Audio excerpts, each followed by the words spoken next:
Hello, and welcome to this brief overview of deployments in Morpheus.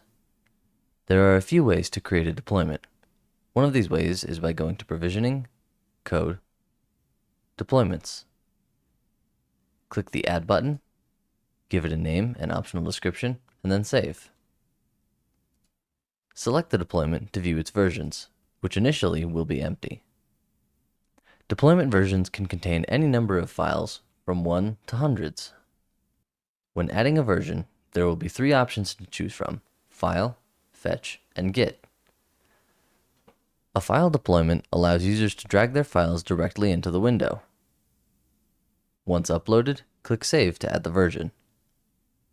Fetch deployments require entering a URL to a file representing the deployment. HTTP authentication options can also be entered if the URL requires some form of basic authentication scheme for access by the appliance. Git deployments let you use either public or private repositories.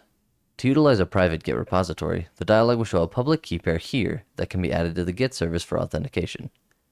It's worth noting that in the current version of Morpheus, this key pair is shared across the account and is not specifically scoped to the user, so it may be advisable to connect this integration to a deployment account in Git.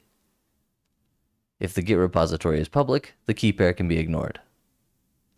Next, either in SSH or HTTPS, Git URL can be entered containing a Git branch or tag name.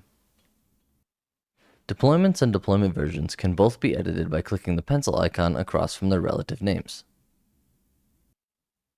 A full history of backup builds for deployments are kept in Morpheus.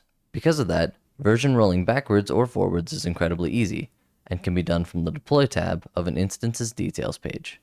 However, since it's all kept in Morpheus, storage may be a concern. On a fresh appliance, deployment storage is located in var opt Morpheus. This point can be changed by the master account or by creating a storage provider tied to an S3 compatible object store and changing the storage point in Administration, Settings, Provisioning. Hopefully, this brief overview of deployments in Morpheus was helpful. If you have any questions, please see our documentation link below. Thank you.